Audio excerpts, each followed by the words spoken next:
Hey guys, tonight we're stepping back about 2,500 years to experience what an ordinary day looked like in the mighty Persian Empire, specifically during the reign of Darius I, around 500 BCE. Picture yourself not as a king or noble, but as a regular citizen living in Persepolis, the empire's ceremonial capital. You're about to discover that surviving a single day in ancient Persia required navigating everything from religious obligations to bureaucratic nightmares, all while the desert sun tried its best to turn you into human jerky.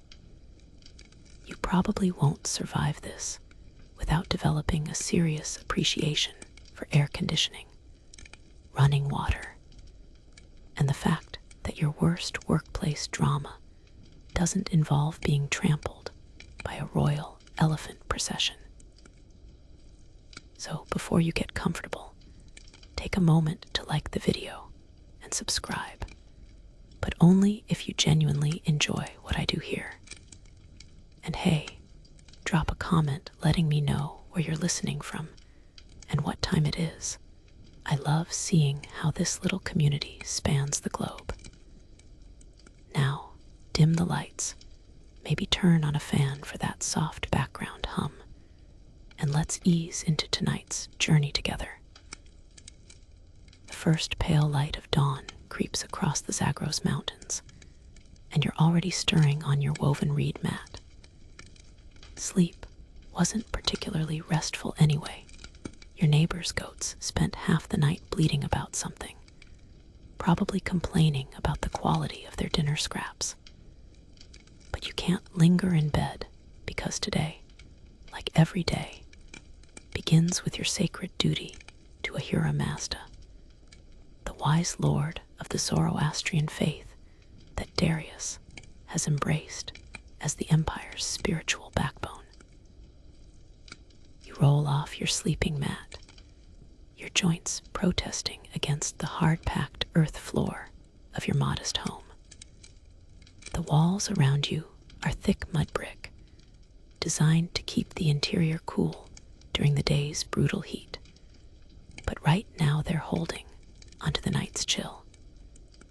Your breath forms small puffs in the pre-dawn air as you shuffle toward the small fire altar that occupies the most honored corner of your single-room dwelling. The fire altar isn't much to look at, just a bronze bowl mounted on a simple stone pedestal, but it represents something profound in Persian society. Fire, in Zoroastrian belief, is the purest of the four sacred elements, a direct manifestation of divine light cutting through the darkness of evil. You've tended this flame every morning and evening since your father first taught you the prayers, and you'll continue until your own children take over the responsibility. With practiced movements, you add a few precious twigs of sandalwood to the glowing embers. The fragrant smoke rises toward the small opening in your roof, carrying your intentions skyward. Historians still argue whether ordinary Persians fully understood the complex theological implications of Zoroastrianism, or simply participated in the rituals as cultural tradition. But for you, this morning observance feels as natural as breathing. You face east toward the rising sun and begin the ancient prayers, your voice joining the whispered chorus of thousands of other Persians starting their day the same way. The words flow in Old Persian, a language already becoming archaic even in your time. Praise to Ahura Mazda, creator of the good creation, maintainer of truth, enemy of falsehood. Here's something your history teacher probably never mentioned. Zoroastrian morning prayers included a fascinating ritual called girdle untying, where you literally untied and retied your sacred cord 3 times while reciting specific invocations. This wasn't just spiritual theater. The cord represented your commitment to good thoughts, good words, and good deeds, the 3 pillars of righteous living. Getting the knots wrong was considered seriously bad luck, the kind that might result in your crops failing or your donkey developing an attitude problem. As you complete your prayers, you notice your elderly neighbor Artabazus shuffling around his own fire altar next door. The old man's morning routine has become increasingly elaborate since his wife died last year. He now performs additional purification rituals that involve sprinkling rose water in the 4 cardinal directions. Some neighbors whisper that he's become a bit obsessed with spiritual matters, but you figure if it helps him cope with loneliness, what's the harm?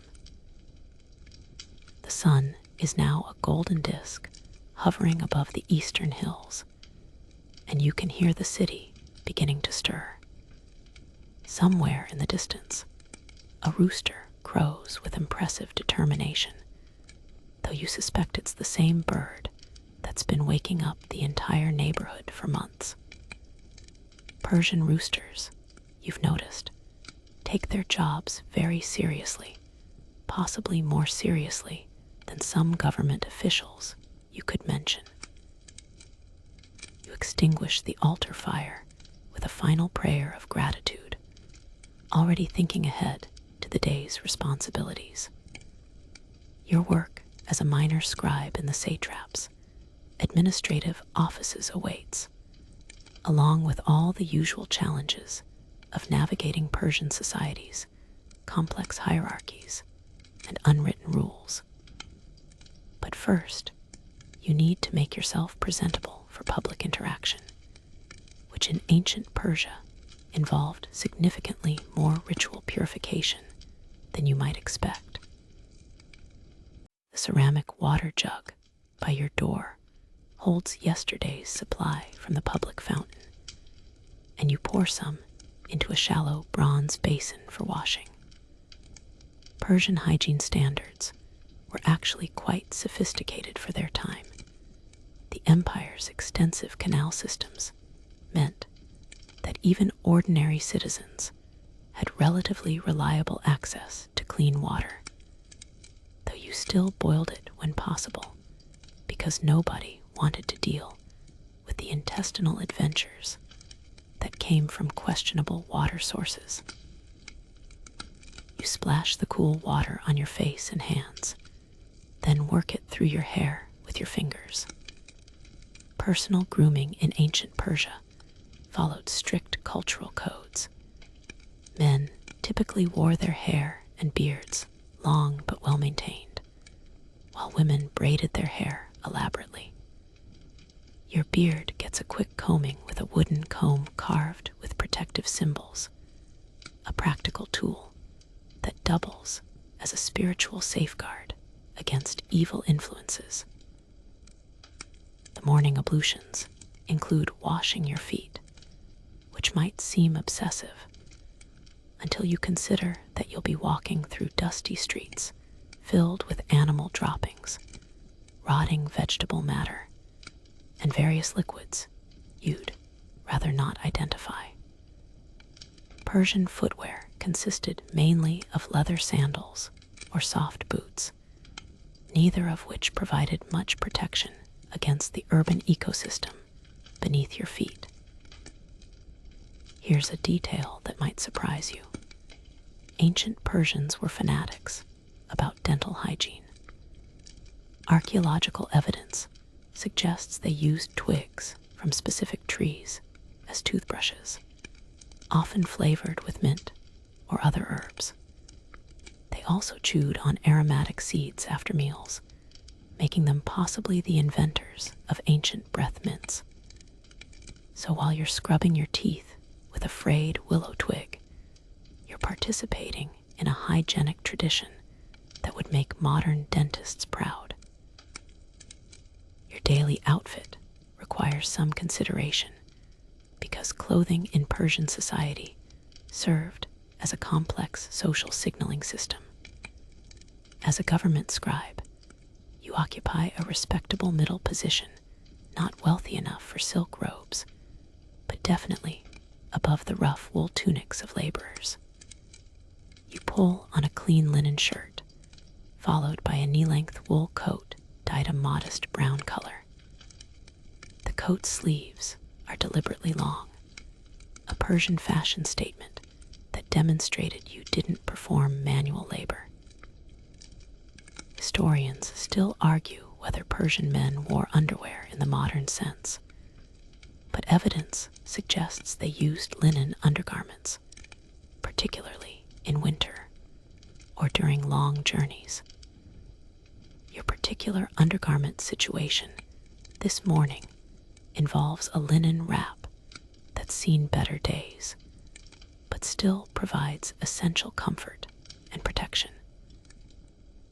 The final clothing element is your belt, which serves multiple practical purposes beyond keeping your coat closed.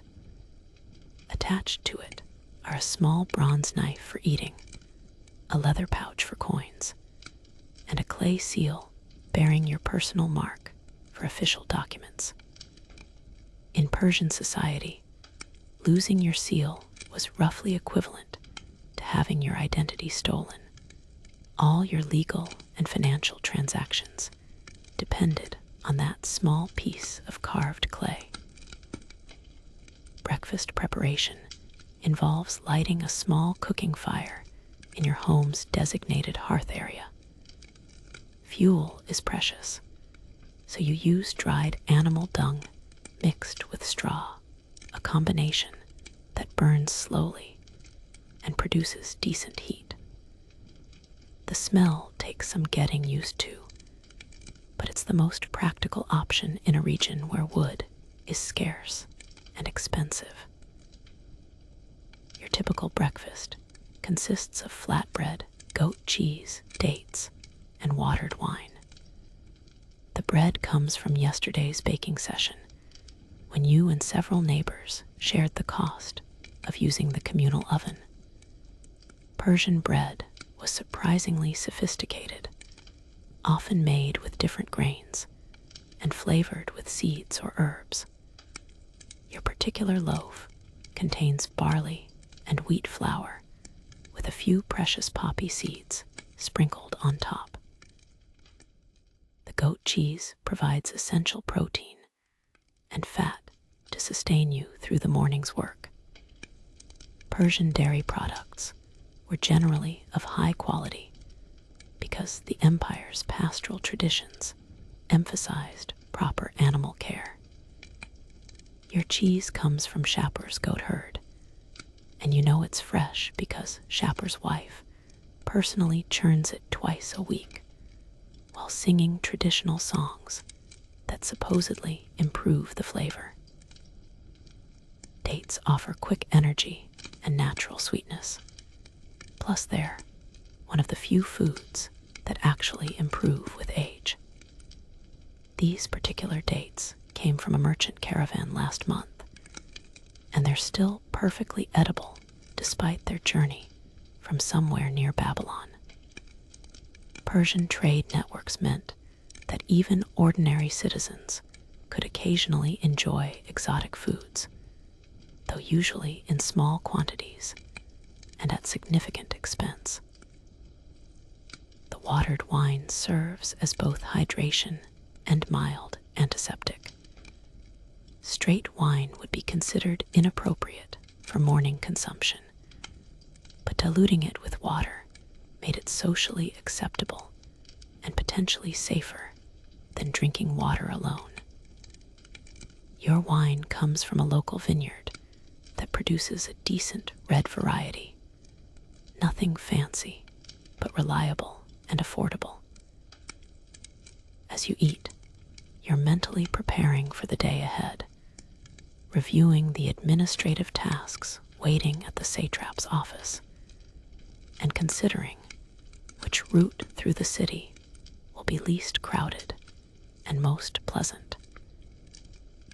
Stepping outside your door, you're immediately hit by the sensory assault that is morning in ancient Persepolis.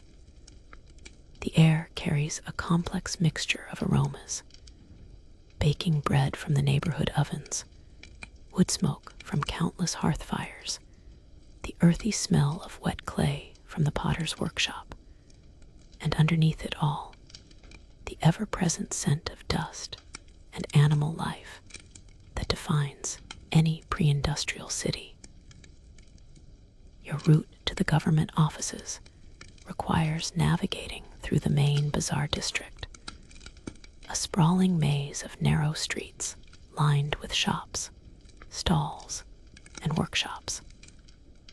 Persian cities were designed with security in mind, meaning the streets twist and turn unpredictably to confuse potential invaders. Unfortunately, this defensive architecture also confuses residents, and you've definitely taken a few wrong turns over the years, ending up in dead-end alleys filled with confused camels and irritated merchants. The first challenge of your journey involves crossing the street of metalworkers, where the morning's work has already begun in earnest. Bronzesmiths hammer away at cooking pots and decorative items, their rhythmic pounding creating an industrial percussion that echoes off the surrounding buildings. The heat from their forges adds an extra layer of warmth to the already climbing morning temperature, and you quicken your pace to avoid lingering in what essentially amounts to an outdoor sauna. A particularly ambitious coppersmith has set up his portable forge right in the middle of the street, apparently unconcerned about blocking foot traffic. His apprentice, a boy of perhaps 12, works a leather bellows with impressive dedication while sweat pours down his face. Persian metalworking relied heavily on child labor, not out of cruelty, but because small hands were better suited to delicate work. Still, you can't help feeling sorry for the kid, who's essentially operating a medieval blast furnace before most people have finished breakfast. Navigating around the forge requires stepping into the path of an approaching donkey caravan loaded with pottery. The lead donkey, a particularly stubborn-looking animal with attitude problems, seems determined to walk directly through you rather than around you. Persian donkeys were bred for endurance rather than intelligence, and this one apparently graduated summa cum laude from the school of deliberate obstinacy. You dodge sideways into a textile merchant's stall, accidentally brushing against a display of silk scarves imported from the far eastern reaches of the empire. The merchant, a sharp-eyed woman named Roxana, immediately appears at your elbow to assess whether you're a potential customer or just another morning pedestrian causing problems for legitimate business. Beautiful silk from the land beyond the great mountains, she says, fingering the fabric with professional expertise. Soft as a cloud, strong as a sword blade. Perfect for your wife, or perhaps your mother. Persian merchants were master psychologists who could identify your family relationships, economic status, and personal insecurities within 30 seconds of conversation. You politely decline, explaining that you're just passing through on your way to work. Roxana nods understandingly, but manages to mention that that she offers excellent prices for government employees and frequently has special deals on slightly imperfect items that are perfect for practical use. Persian salesmanship was apparently a highly developed art form. Continuing down the street, you pass a spice merchant whose stall resembles a small mountain range of aromatic powders and dried herbs. Cardamom, cinnamon, black pepper, and saffron create distinct geographical regions in his display, each carefully separated and labeled with small wooden signs. The saffron alone represents more wealth than most people see in a year. Those tiny red threads were literally worth their weight in silver. Here's something that might blow your mind. Persian spice merchants were among the world's first international business people. This particular merchant probably has trade connections stretching from India to Egypt, with complex credit arrangements and seasonal contracts that would make modern commodity traders weep with envy. His ability to predict spice prices 6 months in advance could mean the difference between prosperity and bankruptcy. Historians still argue whether ordinary Persians could afford exotic spices, or if they were limited to wealthy households and religious ceremonies. Evidence suggests that while most people couldn't afford saffron or imported cinnamon for daily cooking, they might splurge on small quantities for special occasions like weddings or religious festivals. A commotion near the bread sellers draws your attention as two merchants engage in what appears to be a heated price negotiation. One is waving a loaf of bread dramatically, while the other gestures toward a pile of grain sacks. Their argument involves the morning's wheat prices, complicated by rumors that a locust swarm has damaged crops in a neighboring province.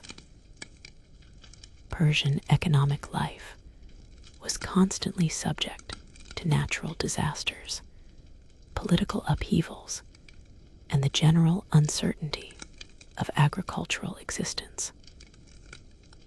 The morning sun is climbing higher, and you realize you need to pick up the pace if you want to reach the government offices before the real heat begins.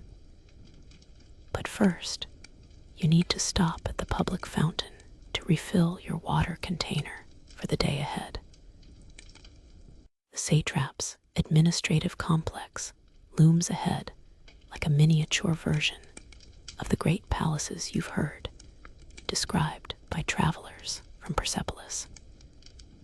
Built from the same honey-colored limestone that characterizes Persian official architecture, the building manages to project both authority and accessibility, impressive enough to remind everyone who's in charge, but not so intimidating that ordinary citizens are afraid to approach with their various bureaucratic needs. You pass through the main entrance, nodding to the guards who know you by sight after 3 years of daily arrivals. Persian security was generally professional rather than oppressive, at least for government employees. The guards, Median tribesmen recruited for their reputation as honest soldiers, were the standard Persian military uniform: long-sleeved tunics, trousers, and leather boots designed for both comfort and durability. Your workspace occupies a corner of the main administrative hall, a position that reflects your middling status in the bureaucratic hierarchy. Senior scribes work in private offices with windows, while junior clerks labor at communal tables in the center of the room. You've got an individual desk with storage compartments for your tools and documents, plus access to the reference materials that make your job possible.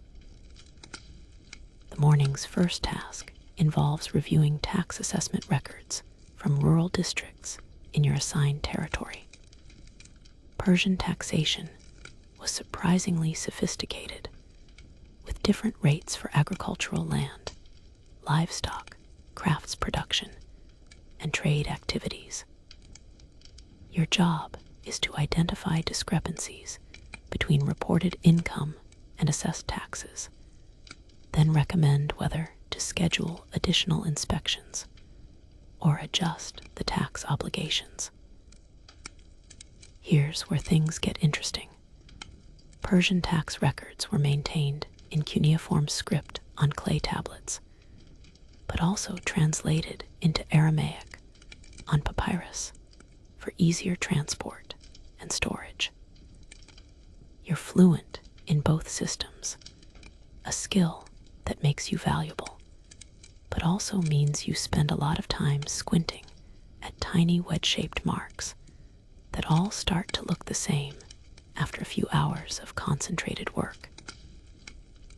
The tablet you're currently examining concerns a farming village that claims their barley harvest was reduced by drought, justifying a 30% reduction in their agricultural taxes. Your job is to cross-reference their claim with weather reports from neighboring districts, trade records showing grain prices, and previous year's production figures. It's like being a detective, but instead of solving murders, you're investigating whether farmers are fibbing about their crop yields. Persian record keeping was obsessively detailed because the empire's survival depended on accurate information flowing from distant provinces to the central government. Every transaction, every legal dispute, every marriage and death was supposed to be documented and filed according to standardized procedures. In practice, this meant that scribes like you spent enormous amounts of time creating, copying, translating, and cross-referencing documents that might never be examined again. Your immediate supervisor, a career bureaucrat named Gabrias, appears at your desk with the morning's special assignment. A merchant caravan from India has arrived with questions about import duties on precious stones, and someone needs to calculate the appropriate taxes based on current regulations. This sounds straightforward until you realize that Persian import law distinguishes between raw gemstones, polished gemstones, religious artifacts incorporating gemstones, and gemstones intended for royal gifts, each category taxed at different rates. The merchant delegation consists of 3 travel-worn men who've spent the last 6 months walking across mountain passes and desert valleys to reach Persian markets.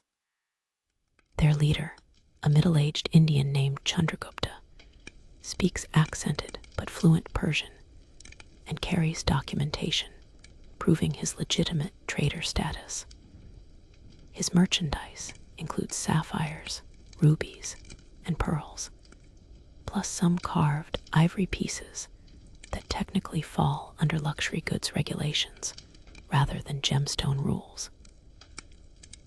Calculating the proper import duties requires consulting multiple reference documents, including the official schedule of taxable goods, a cuneiform tablet the size of a dinner plate, the supplementary regulations for foreign merchants, written in Aramaic on a papyrus scroll that's showing its age, and the current exchange rate tables, updated monthly and covered with correction marks and marginal notes.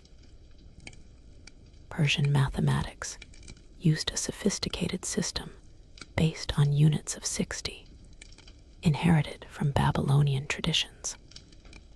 Your calculations involve converting the merchant's weights and measures to Persian standards, applying the appropriate tax percentages, then determining whether any special exemptions or surcharges apply. It's like solving a complex word problem while three increasingly anxious merchants watch your every move. Historians still argue whether Persian taxation was relatively fair compared to other ancient empires, or if the administrative complexity was designed primarily to extract maximum revenue from confused taxpayers. From your perspective as someone who actually has to implement the system, you'd say it's thorough, but not unreasonable, assuming everyone involved is honest and competent, which is a pretty big assumption. The morning's work also includes updating the official registry of marriages, births, and deaths for your assigned districts. Persian record-keeping extended to individual citizens, partly for taxation purposes, but also to maintain military conscription lists and track family relationships for inheritance disputes. Today's entries include 2 births, 1 death, and a marriage between families that required special approval because of their different religious backgrounds. By mid-morning, you're deep in concentration, your reed pen scratching across papyrus as you transcribe legal documents from Aramaic into Persian for filing in the Central Archives. The sun has reached its peak position, transforming the administrative offices into something resembling a well-organized oven. Even the thick limestone walls can't entirely shield the interior from the brutal Persian summer heat, and you're beginning to understand why government work traditionally slows down during the midday hours. Your colleagues are moving more slowly, speaking in quieter voices, and taking frequent breaks to drink water from the large ceramic jars stationed around the room. Persian society had developed sophisticated strategies for coping with extreme heat, most of which involved accepting that certain hours of the day were simply too hot for productive work. The concept of the siesta existed throughout the empire, not as laziness, but as practical adaptation to climate reality. Even the most dedicated bureaucrats acknowledged that trying to concentrate on complex calculations when your brain was slowly cooking inside your skull was counterproductive. You're taking a brief respite from your tax calculations when a commotion outside draws your attention to the street. A small procession is passing by, and from the deference shown by pedestrians, you can tell it involves someone of significant social importance. Peering through the narrow window, you spot a nobleman's litter carried by 4 sturdy bearers, accompanied by mounted guards and several officials on foot. The litter itself is a masterpiece of Persian craftsmanship. Carved cedarwood panels inlaid with gold leaf, silk curtains that flutter in the hot breeze, and decorative elements that probably cost more than your annual salary. Inside, barely visible through the gauze curtains, you catch a glimpse of someone wearing the distinctive blue and purple robes that indicate noble rank. Persian color coding was strict and legally enforced. Wearing the wrong colors could result in serious legal consequences. This little parade perfectly illustrates the rigid social stratification that defined Persian society. At the top sat the royal family, and their immediate relatives, followed by high-ranking nobles, provincial governors, wealthy merchants, and military commanders. Below them came professional classes like scribes, artisans, and priests, then farmers and herders, and finally slaves and prisoners of war. Your position as a government scribe placed you comfortably in the middle tier, respectable, but definitely not elite. You're something your history textbooks probably glossed over. Persian social mobility was actually more flexible than in many ancient societies.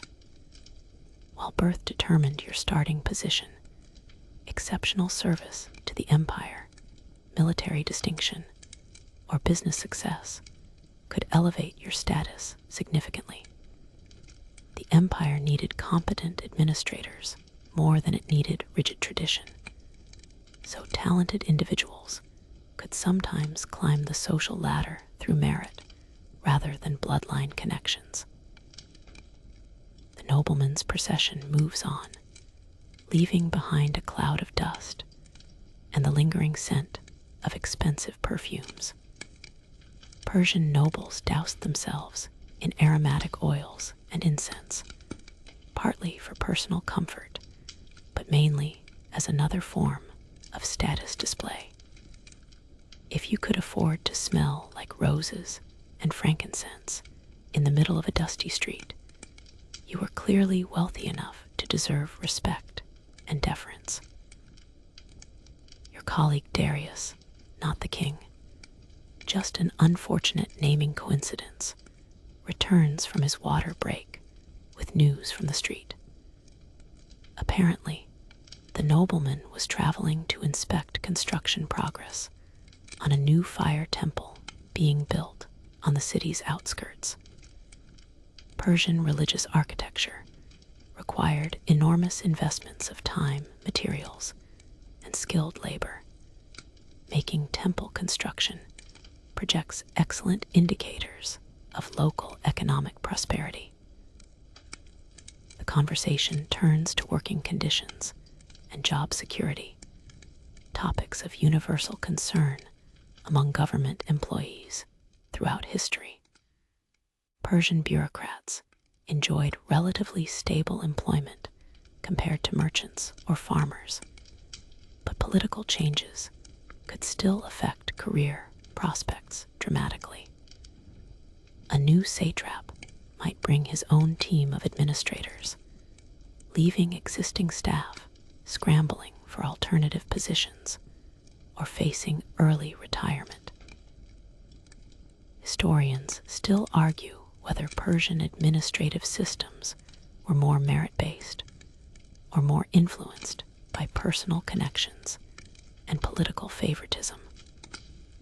From your day-to-day experience, you'd say it's a mixture of both. Competence definitely matters, but having the right friends and family connections doesn't hurt your chances of advancement. Heat has reached the point where even minimal physical activity becomes uncomfortable. Your linen shirt is sticking to your back, despite the relatively sedentary nature of scribe work, and you're beginning to fantasize about the cool interior of your home and the luxury of lying motionless on your sleeping mat. Persian architecture included various cooling strategies like wind towers, underground chambers, and rooftop gardens, but government buildings prioritized function over comfort.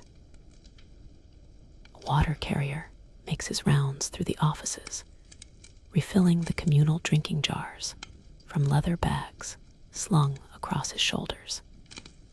His appearance triggers a small migration as everyone takes advantage of the opportunity to hydrate and cool down slightly. Persian water carriers were essential urban workers who maintained the city's hydration infrastructure, trudging through dusty streets to ensure that everyone had access to reasonably clean drinking water. The afternoon's work schedule will be lighter, partly because of the heat, but also because many citizens avoid conducting official business during the hottest part of the day. This gives you an opportunity to catch up on routine filing tasks and perhaps make some progress on the backlog of marriage registrations that have been accumulating on your desk for the past week. The afternoon heat has settled into a shimmering haze that turns the city streets into wavering mirages. But your household needs won't wait for cooler weather.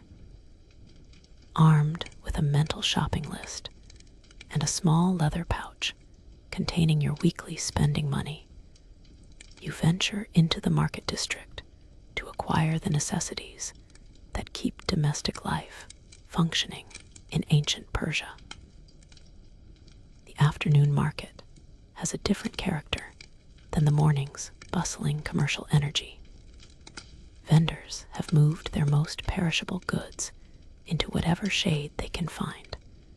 Customers move more slowly and bargain less aggressively. And everyone seems to acknowledge that conducting business in this heat requires patience and mutual understanding. Persian market culture emphasized relationship building over quick transactions anyway, so the slower pace actually suits the traditional commercial style. Your first stop is the grain merchant's stall, where you need to purchase barley flour for the week's bread making. Persian dietary habits centered around various flatbreads, and running out of flour was roughly equivalent to a modern household running out of electricity, technically survivable. But it made everything else much more difficult.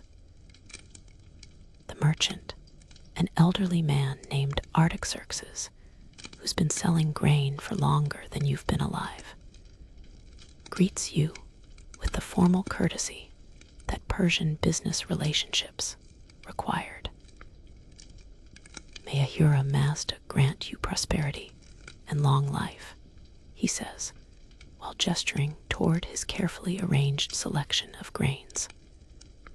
Persian commercial etiquette involved elaborate mutual compliments and inquiries about family welfare before anyone mentioned actual business. You respond appropriately, asking about his health and complimenting the apparent quality of his merchandise.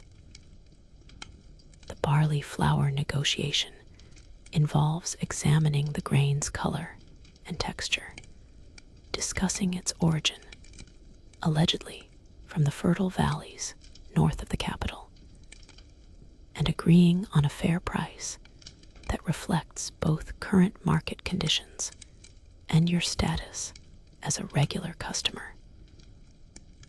Persian pricing was less standardized than modern retail, meaning that identical products could cost different amounts depending on your relationship with the merchant, your bargaining skills, and various economic factors beyond anyone's control. Here's a detail that might surprise you. Persian grain merchants were basically ancient futures traders who had to predict crop yields, transportation costs, and demand fluctuations months in advance. This particular merchant probably has contracts with farmers throughout the region, storage facilities to maintain grain quality, and credit arrangements with customers who couldn't always pay immediately. His success depended on understanding agricultural patterns, weather cycles, and economic trends that affected the entire empire. Next, you need to visit the olive oil vendor, whose products come from groves in the western provinces, where Mediterranean climate conditions produce high-quality oil. Persian cuisine relied heavily on olive oil for cooking, lamp fuel, and various household applications. The vendor, a sharp-eyed woman named Cassandane, maintains her oil in large ceramic jars, protected from light and heat to preserve freshness. The oil purchasing process involves tasting samples from different batches to assess quality and flavor. Persian palates were quite sophisticated when it came to olive oil. They could distinguish between oil from different regions, harvested at different times, and processed using different techniques. Your particular preference runs toward oil with a slightly bitter edge that indicates good preservation and minimal processing.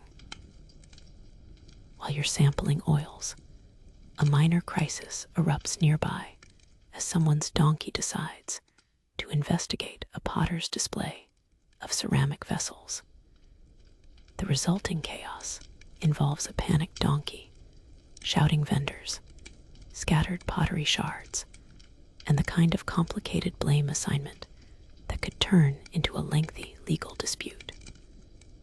Persian commercial law included detailed regulations about animal-related property damage, but enforcement often depended on the relative social status of the parties involved.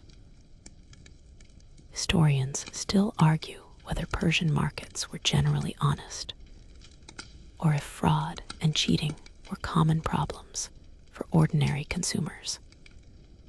From your experience, most merchants are reasonably trustworthy because their livelihood depends on maintaining good reputations.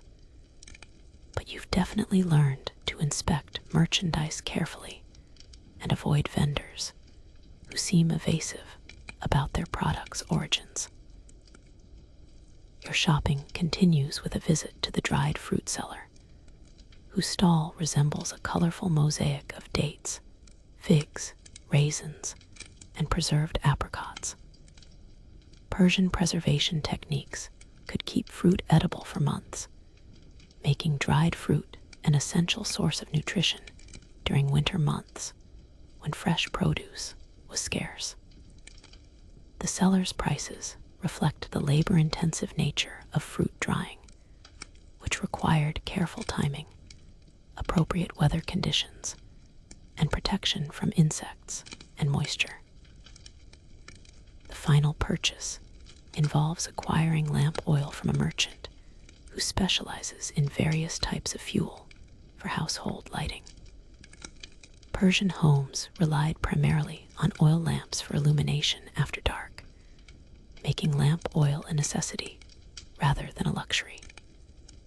The merchant offers several grades of oil at different prices, from cheap options that smoke heavily to premium varieties that burn cleanly but cost significantly more.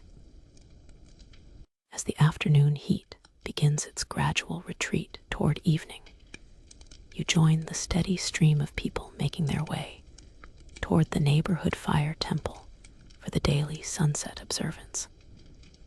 Persian religious life operated on predictable rhythms that structured the entire community's schedule around shared spiritual obligations. The temple, while modest compared to the grand fire altars of major cities, serves as the spiritual heart of your district.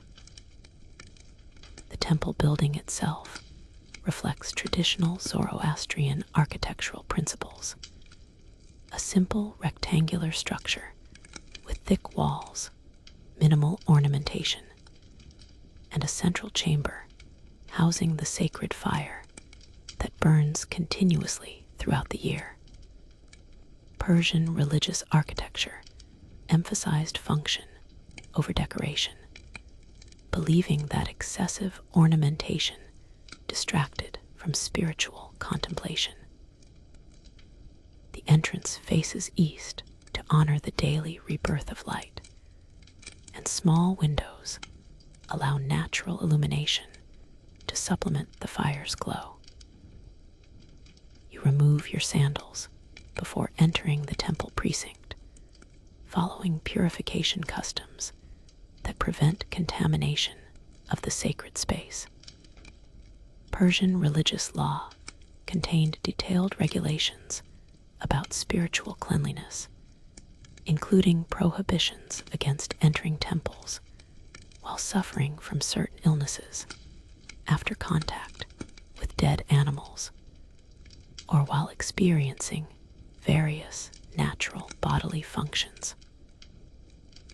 These weren't arbitrary rules, but reflected genuine concern about maintaining the spiritual purity necessary for effective worship.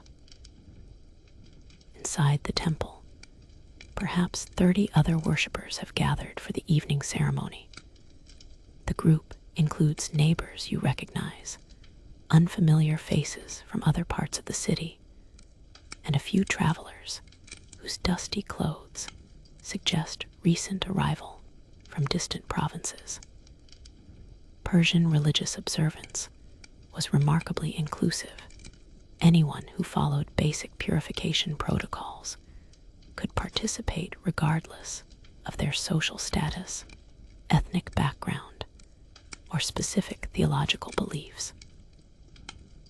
The temple's fire priest, an elderly man named Hormizd, who's maintained this particular sacred flame for over 20 years, begins the ceremony with traditional invocations in Old Persian.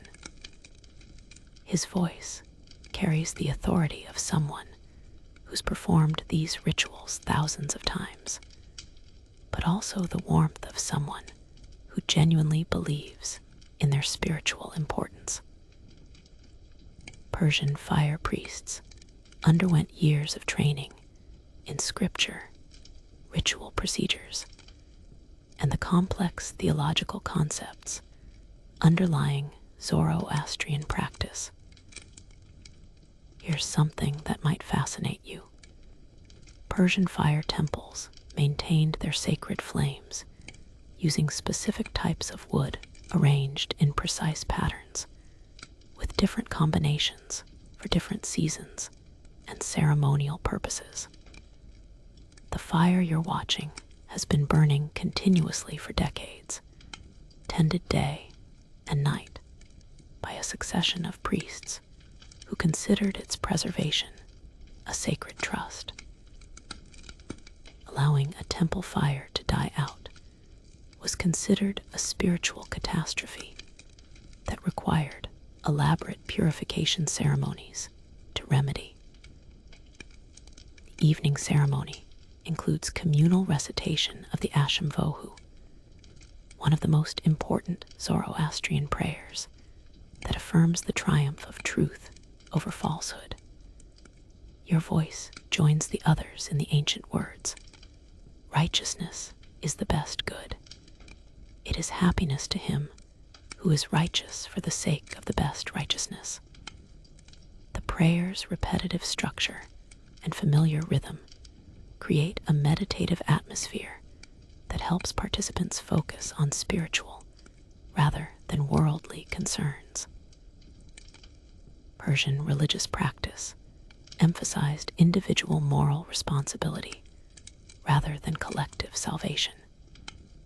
Each person was expected to choose between good and evil thoughts, words, and deeds throughout their daily life, with the understanding that these choices would ultimately determine their spiritual destiny. This personal accountability made religious observance both empowering and somewhat anxiety-provoking. Your eternal fate depended on your own decisions rather than priestly intercession or divine whim. The ceremony continues with offerings of sandalwood and frankincense to the sacred fire. Each worshiper approaches the altar individually to make their contribution, accompanied by personal prayers for family welfare, business success, protection from harm, or whatever concerns are currently weighing on their minds. Persian religious tradition encouraged direct communication between individuals and the divine, without requiring priestly mediation for routine spiritual matters.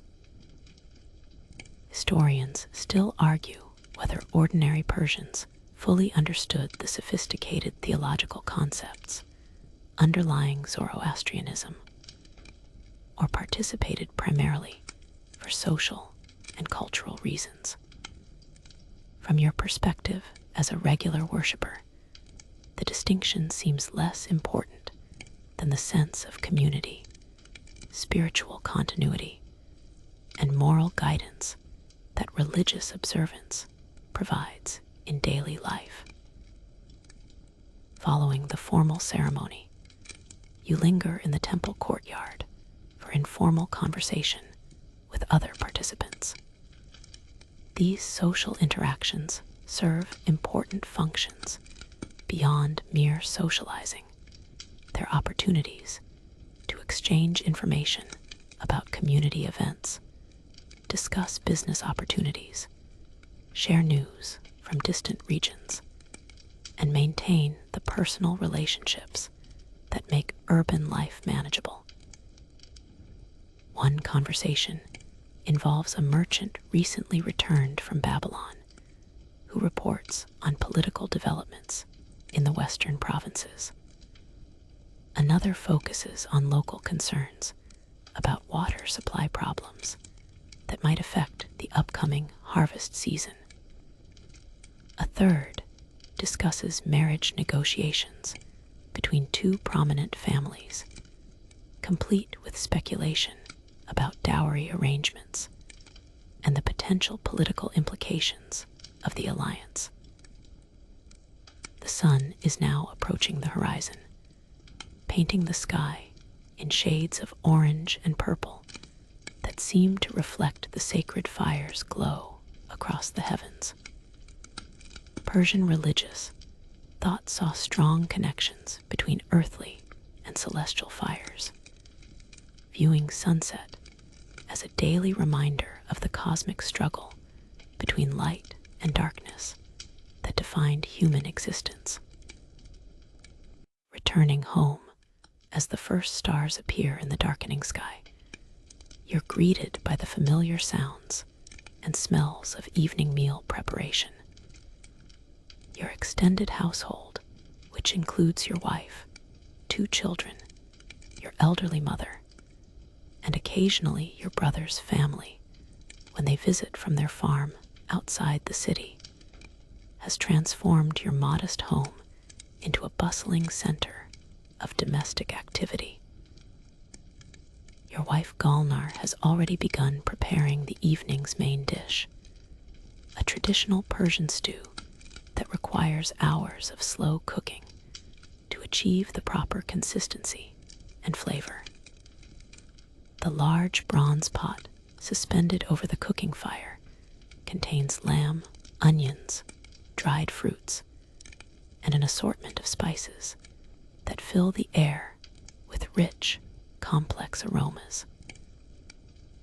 Persian cuisine was sophisticated long before it became fashionable, combining influences from across the empire into dishes that satisfied both practical nutritional needs and aesthetic pleasure. The cooking fire represents a significant investment of fuel and effort, so evening meals typically involved preparing large quantities that would provide leftovers for the following day's breakfast and midday meal. Persian domestic economy operated on principles of efficiency and waste reduction that modern households would recognize. Nothing edible was ever discarded if it could be repurposed or preserved for future consumption. Your mother, despite her advanced age and increasingly arthritic hands, insists on contributing to meal preparation by grinding spices with a heavy stone mortar and pestle. Her technique, developed over decades of cooking experience, produces perfectly uniform powders that release maximum flavor when added to the stew. Persian culinary traditions, passed from generation to generation through hands-on apprenticeship rather than written recipes, making elderly family members invaluable repositories of cooking knowledge. Here's something that might amaze you. Persian spice combinations were based on sophisticated understanding of both flavor chemistry and medicinal properties. That cumin your mother is grinding doesn't just add earthy flavor to the stew, it also aids digestion and helps preserve the meat in hot weather.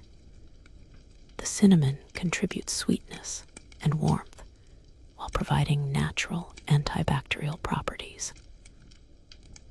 Persian cooks were essentially practicing nutritional science centuries before anyone understood the scientific principles involved. Your 7-year-old daughter, Roxana, has been assigned the task of preparing flatbread, a responsibility that teaches essential domestic skills while contributing meaningfully to family welfare. She works a portion of barley dough with impressive concentration, occasionally glancing toward you for approval of her technique. Persian child-rearing emphasized practical education through participation in adult activities rather than abstract instruction separated from real-world applications. The bread-making process involves rolling the dough thin enough to cook quickly, but thick enough to hold together when used as both eating utensil and food. Persian flatbread served multiple functions during meals. It was simultaneously plate, spoon, and nutritional component. Mastering bread preparation was considered an essential life skill for both boys and girls, since everyone was expected to contribute to household food production, regardless of their eventual career paths. Your 10-year-old son, Cyrus, has been dispatched to gather dried animal dung for tomorrow's cooking fuel, a task that sounds unpleasant, but actually requires considerable skill and judgment. Not all dung burns equally well. Sheep droppings produce steady heat but limited duration, while cow dung burns longer but requires more careful fire management. Persian children learned to distinguish between fuel types and select the optimal combination for different cooking requirements. Evening meal preparation also involves setting up the eating area, which in your modest home means arranging woven mats on the floor around a low wooden table. Persian dining customs emphasized communal eating from shared dishes rather than individual portions, reflecting cultural values that prioritized family unity and resource sharing. The seating arrangement follows traditional hierarchy, with the eldest male in the position of honor and other family members arranged according to age and gender. Gulnar tastes the stew and adjusts the seasoning with the confident expertise of someone who's prepared this dish hundreds of times. Persian cooking relied heavily on the cook's sensory judgment rather than precise measurements, making successful meal preparation as much art as science. The ability to balance flavors, adjust cooking times, and compensate for ingredient variations distinguished competent cooks from exceptional ones. Your mother contributes a side dish of pickled vegetables that she prepared weeks ago using a family recipe inherited from her own mother. Persian preservation techniques included various methods of pickling, drying, and salt curing that extended the availability of nutritious foods throughout the year. These preserved foods also added variety and flavor to meals that might otherwise become monotonous during seasons when fresh ingredients were scarce. Historians still argue whether Persian family structure was primarily patriarchal, or if women wielded significant informal authority within domestic spheres. From your daily experience, you'd say it's complicated. Men held official legal authority, but women often made practical decisions about household management, child rearing, and resource allocation. Your wife certainly seems to be in charge of meal planning and preparation, regardless of theoretical power structures. The cooking fire has reduced the stew to the proper consistency, and the various side dishes are arranged attractively on ceramic serving plates. Persian presentation standards emphasized visual appeal as well as nutritional content. Meals should please the eye as well as satisfy hunger. Even modest family dinners included attention to color combinations, garnishing techniques, and serving arrangements that demonstrated respect for both the food and the people sharing it. As the family gathers around the eating area, you reflect on the day's activities and the small but significant pleasures of sharing a meal with people you care about. Persian family life, despite its challenges and limitations, provided a sense of continuity and belonging that made the difficulties of daily existence more bearable. After the dinner dishes have been cleared and the cooking fire reduced to glowing embers, your family settles into the evening's entertainment phase, a crucial component of Persian domestic life that served educational, cultural, and social functions far beyond mere amusement. Tonight, you're particularly fortunate because word has spread through the neighborhood that Bahram the storyteller has arrived in the city, fresh from performances in the royal court at Persepolis. Bahram represents a proud Persian tradition of professional entertainers who traveled throughout the empire, carrying news, stories, and cultural knowledge from region to region. These wandering performers served as living libraries in a world where literacy was limited and written materials were expensive and fragile.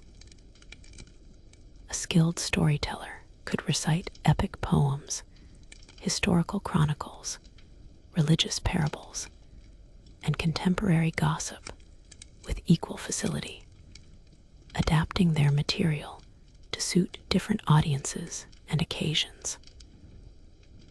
Your neighbor Artabazus, remember the elderly widower from this morning's prayer session, has offered his courtyard for tonight's performance, since it's larger than most individual homes and can accommodate the 20 or so people who have gathered to listen. Persian community entertainment operated on informal cooperative principles, with costs and responsibilities shared among participants according to their means and enthusiasm. The audience arranges itself in a rough semicircle around Bahram, who sits cross-legged on a small carpet with his few props arranged within easy reach. A wooden bowl for donations, a simple musical instrument resembling a lute, and a leather bag containing costume pieces and small objects that help illustrate his stories. Persian storytelling was minimalist theater that relied on vocal skill, gesture, and audience imagination rather than elaborate staging or special effects.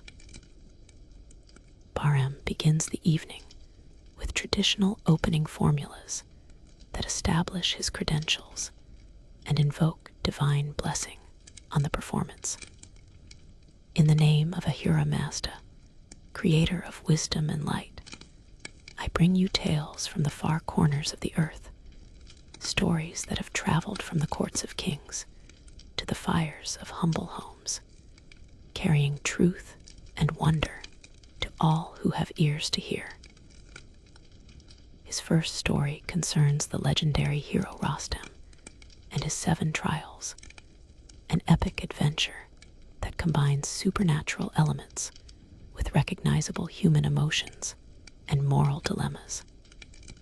Persian heroic literature emphasized the struggle between good and evil, the importance of personal honor, and the complex relationship between individual desires and social obligations. These weren't just entertainment. They were cultural instruction disguised as thrilling adventure stories.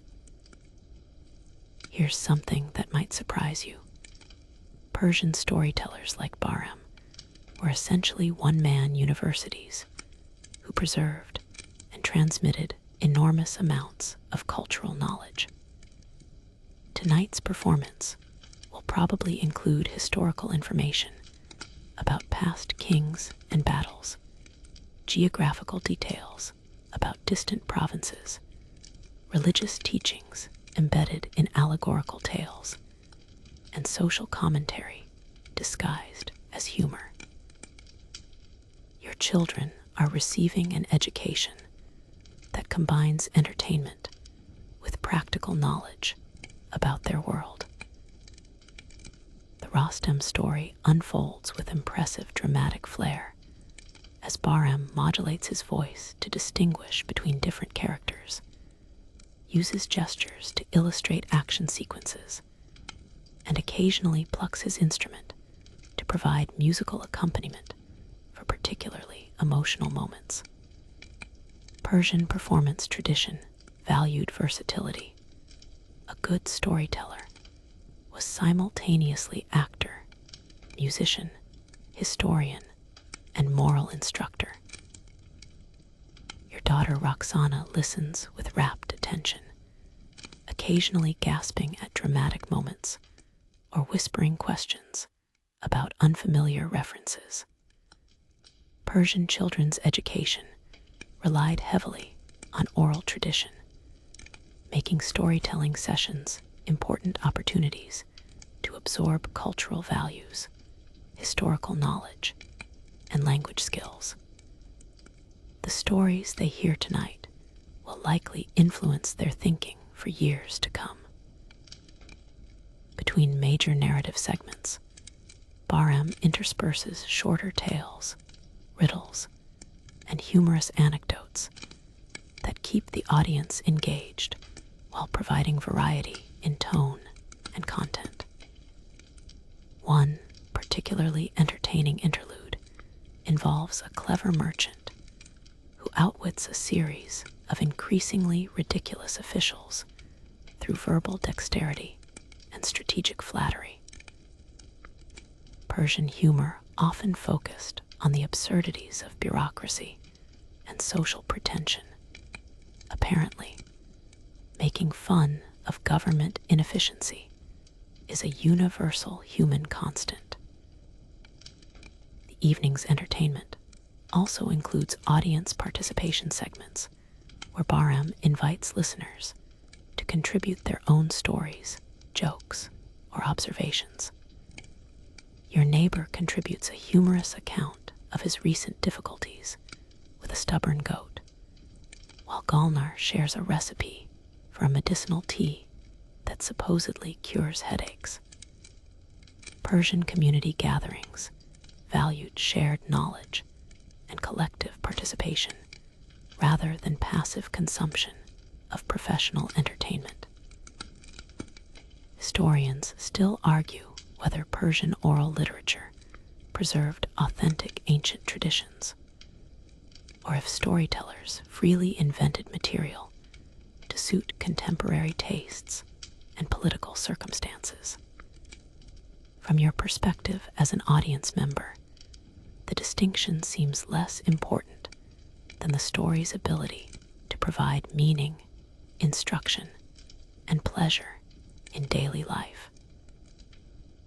As the evening progresses, Bahram's tales become more philosophical and less action-oriented, reflecting his skill at managing audience energy and attention spans. The later stories focus on moral dilemmas, the nature of wisdom, and the relationship between earthly success and spiritual fulfillment. Persian entertainment traditions recognized that different types of content were appropriate for different times of day and audience moods. The performance concludes with traditional blessing formulas and expressions of gratitude from the audience. Small donations are placed in Bahram's wooden bowl, not payment for services rendered, but contributions to support his continued travels and future performances. Persian cultural economics operated on reciprocal gift-giving rather than strict commercial exchange, at least for community-level activities. As Bahram packs his storytelling props and the neighborhood audience disperses to their respective homes, you begin the evening's personal routines that will prepare you for sleep and hopefully pleasant dreams.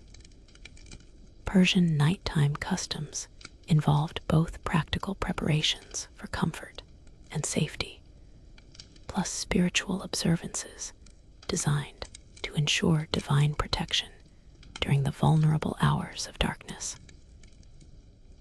Your first task involves securing your home against potential intruders, both human and animal. Persian cities contained their share of petty criminals, stray dogs, and occasionally more exotic creatures that wandered in from the surrounding countryside. You check that the wooden door bar is properly positioned. Inspect the window coverings for gaps that might admit unwanted visitors, and ensure that your few valuable possessions are stored in their concealed locations. The home security routine also includes a quick inventory of tomorrow's necessities. Water containers are filled and positioned conveniently. The cooking fire is banked with enough fuel to maintain coals until morning, and your work clothes are laid out for easy dressing in pre-dawn darkness. Persian domestic management emphasized preparation and efficiency, since morning routines needed to proceed smoothly despite limited artificial lighting. Next comes personal hygiene, which in ancient Persia involved more elaborate procedures than you might expect. You wash your hands, face, and feet using water from the ceramic basin, a process that serves both practical cleanliness and spiritual purification purposes. Persian religious thought emphasized the connection between physical cleanliness and moral purity, making nighttime ablutions an expression of spiritual as well as hygienic values. Your wife Gulnar performs her own evening preparations, which include braiding her long hair to prevent tangling during sleep, and applying a small amount of scented oil to her hands and face. Persian women's beauty routines incorporated various plant-based cosmetics and treatments, though these were generally subtle enhancements rather than dramatic transformations. The evening's grooming serves maintenance rather than decoration. Tomorrow morning will require fresh preparations for public appearance. Here's a detail that might fascinate you. Persian nighttime routines included the use of various herbal remedies and protective amulets to promote restful sleep and ward off evil influences.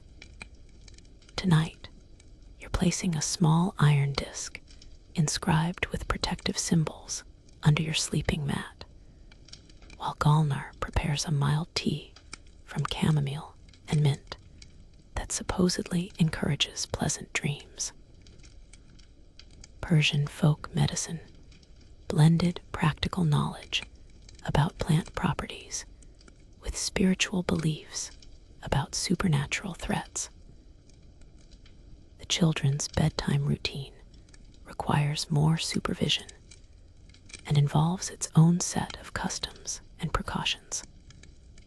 Roxana and Cyrus perform abbreviated versions of adult purification rituals, recite simple prayers for protection and blessing, and receive brief parental instruction about the following day's expected activities. Persian child rearing emphasized predictability and routine as methods of providing security in an often unpredictable world. Your elderly mother requires assistance with some aspects of her nighttime preparations, particularly the application of herbal ointments to her arthritic joints and the arrangement of extra padding to make her sleeping area more comfortable.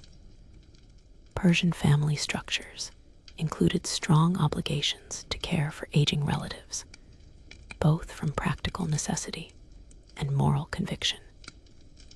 Abandoning elderly family members was considered a serious breach of social and religious duty. The evening's spiritual observances include a brief family prayer session conducted around the small household fire altar. Tonight's prayers focus on gratitude for the day's blessings, requests for protection during sleep, and hopes for tomorrow's success and safety. Persian religious practice emphasized regular communication with divine forces rather than elaborate ceremonial occasions, making simple daily devotions the foundation of spiritual life. Historians still argue whether ordinary Persian families maintained consistent religious routines, or if spiritual observance varied dramatically based on individual preference and social pressure. From your daily experience, you'd say most people take their spiritual obligations seriously, but adapt them to practical circumstances. The gods presumably understand when urgent practical matters take precedence over elaborate ritual procedures. The sleeping arrangements in your modest home involve careful positioning of reed mats and woolen blankets to maximize comfort while accommodating multiple family members in limited space. Persian domestic architecture assumed that most activities, including sleep, would involve shared spaces rather than individual privacy. Your sleeping area is positioned near the door for security reasons, while the children and elderly mother occupy the warmest corner near the hearth. Before settling onto your sleeping mat, you perform a final check of the household fire to ensure it will maintain coals through the night without creating safety hazards. Persian fire management was a crucial domestic skill that required balancing fuel conservation, safety concerns, and the practical need for quick morning rekindling. Too much fuel created fire risks, too little meant cold mornings, and delayed breakfast preparation.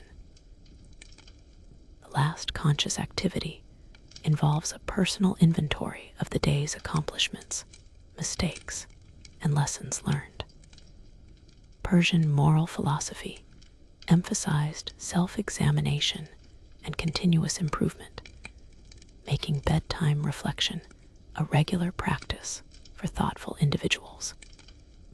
Tonight, you're particularly grateful for successful completion of work obligations, the family's continued health, and the evening's entertaining stories. As you arrange your woolen blanket and settle into your familiar sleeping position, the day's accumulated fatigue begins to overcome conscious thought. Outside, you can hear the night sounds of the city settling into sleep. Distant conversations, closing doors, the occasional bark of a neighborhood dog, and the soft whisper of wind through the narrow streets. Lying on your woven reed mat, with the day's heat finally beginning to dissipate through the thick mud brick walls, you find your mind wandering through the events and experiences that filled the past 16 hours. Persian culture valued introspection and moral self-assessment, making this quiet period of reflection both a personal habit and a spiritual practice that connected individual consciousness with larger questions about meaning and purpose. The morning's religious observances feel like they occurred days ago rather than hours. Yet the familiar rhythm of prayer and purification continues to provide structure and meaning to daily existence. You recall the sacred fire's steady glow and the comforting repetition of ancient words that have anchored Persian spiritual life for generations. These daily connections with divine forces create continuity that transcends the immediate concerns of work, family obligations, and material survival. Your work as a government scribe represents both personal accomplishment and social contribution. The administrative systems you help maintain enable the empire's vast territories to function as a unified political entity. Today's tax calculations and legal documentation may seem mundane, but they're part of the complex infrastructure that allows Persian civilization to flourish across 3 continents. Your particular combination of literacy, numerical skills, and cultural knowledge makes you a valuable contributor to this larger enterprise. The afternoon's market interactions remind you of the empire's extraordinary diversity and the sophisticated commercial networks that bring exotic goods to your neighborhood bazaar. That saffron you examined came from mountain valleys hundreds of miles away, while the silk scarves originated in lands so distant that their names sound like mythical places. Persian prosperity depends on these trade relationships, and your daily life benefits from economic connections that span the known world. Here's something that strikes you during these quiet moments. Persian society, despite its rigid hierarchies and traditional structures, provides more opportunities for personal fulfillment than many alternative arrangements you can imagine. Your work offers intellectual challenges and social respect. Your family provides emotional support and practical cooperation, and your religious traditions supply moral guidance and spiritual comfort. The empire's scale and diversity mean that talented individuals can find niches that suit their particular abilities and interests. Tonight's storytelling performance illustrated the rich cultural heritage that Persian civilization has developed over centuries of growth and adaptation. Those heroic tales and moral parables aren't just entertainment. They're repositories of accumulated wisdom about human nature, social relationships, and the eternal struggle between good and evil that defines conscious existence. Bahram's stories connect your immediate experience with larger patterns of meaning that extend beyond individual lives. The family dinner preparations and shared meal represent one of life's most fundamental pleasures, the cooperation and affection that make survival not just possible, but enjoyable. Persian domestic culture emphasizes collective welfare over individual gratification, creating households that function as mutual support systems rather than mere economic arrangements. Your children are learning essential life skills while contributing meaningfully to family prosperity. Historians still argue whether ordinary people in ancient civilizations experienced genuine happiness, or if their lives were dominated by survival concerns and social oppression.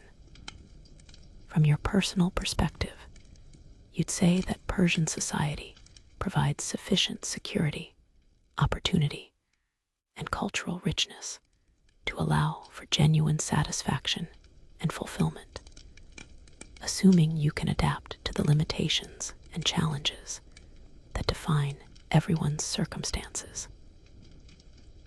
The day's heat, which seemed oppressive during working hours, now feels like a natural rhythm that structures daily activities around practical necessities and social customs.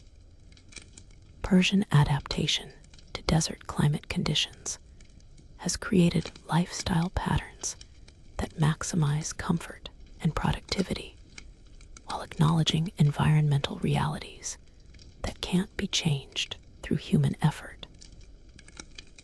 Learning to work with natural forces rather than against them represents a form of wisdom that applies to many aspects of existence.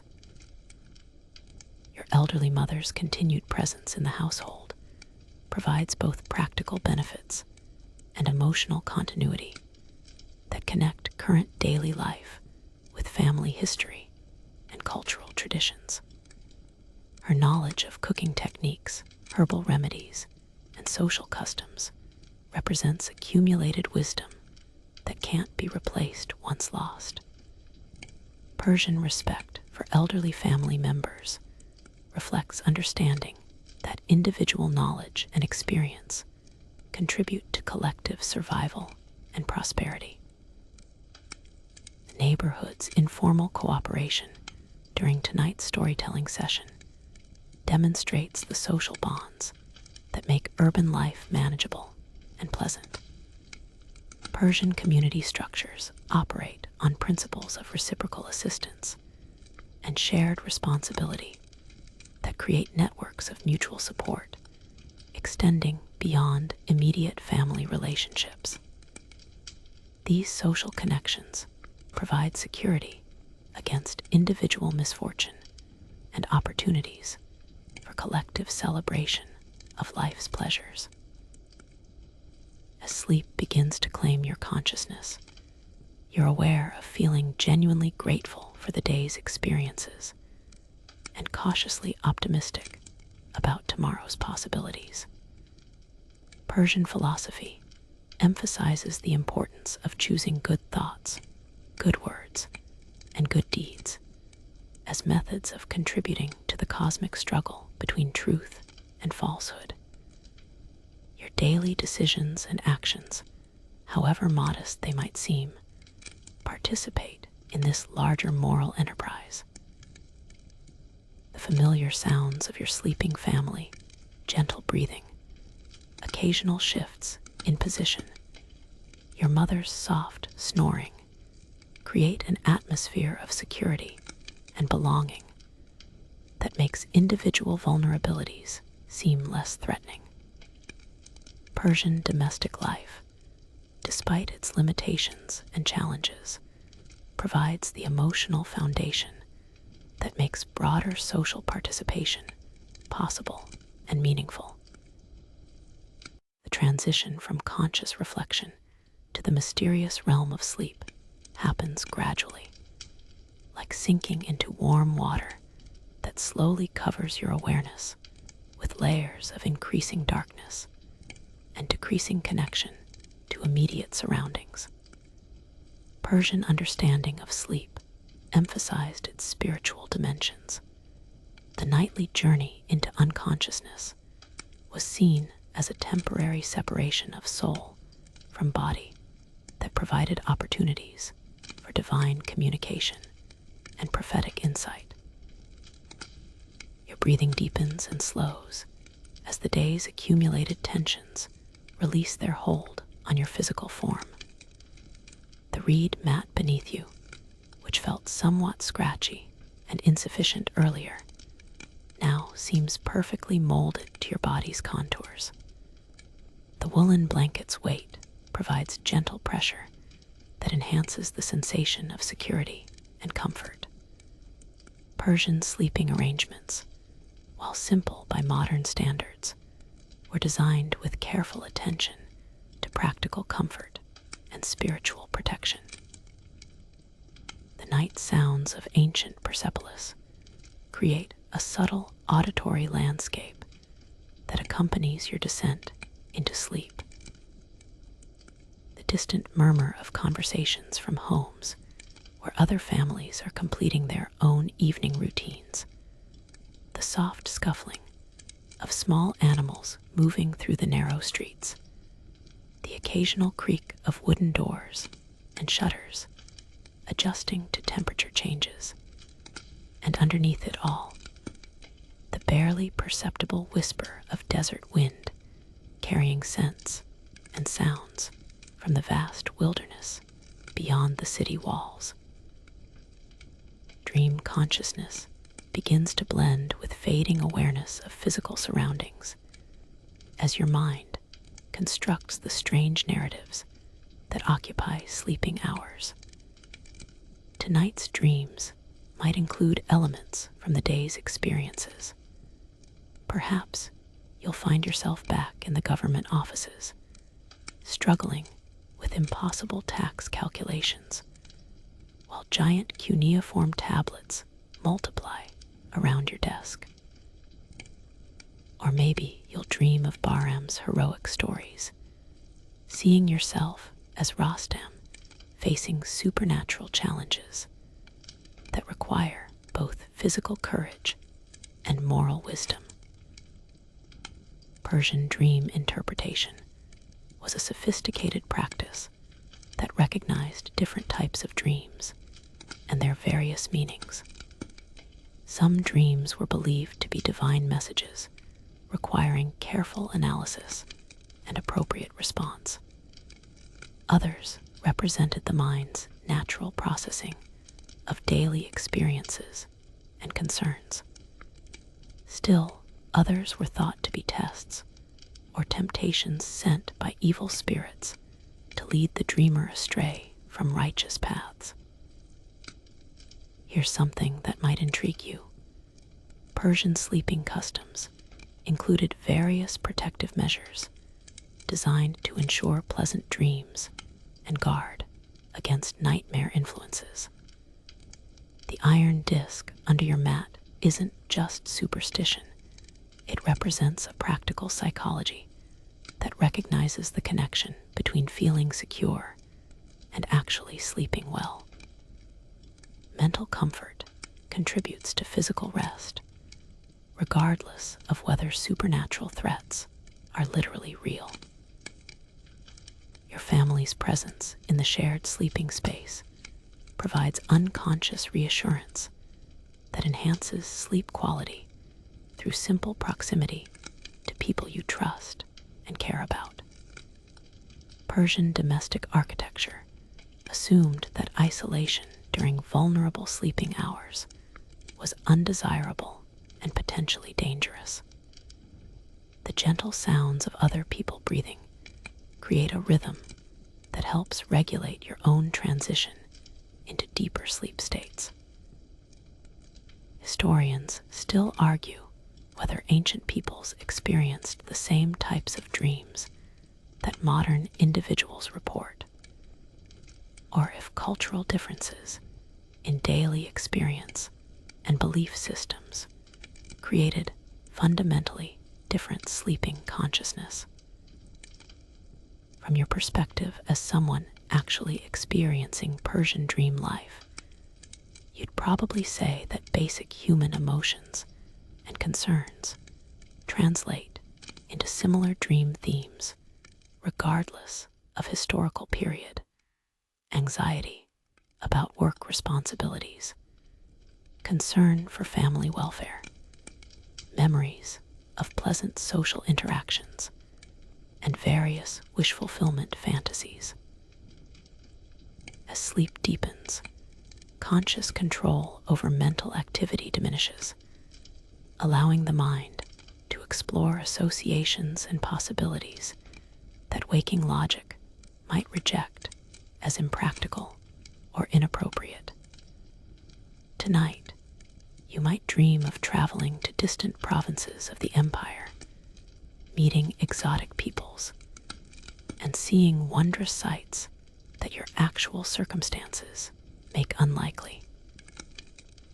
Or perhaps you'll dream of professional advancement, imagining yourself as a senior administrator with your own office and staff of subordinate scribes. The deeper levels of sleep bring more abstract and symbolic dream content that Persian tradition associated with spiritual revelation and divine guidance.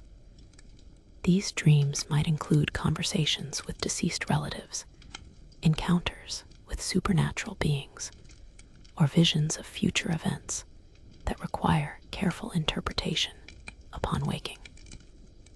Persian religious thought emphasized the importance of paying attention to significant dreams and seeking appropriate spiritual guidance for understanding their meanings.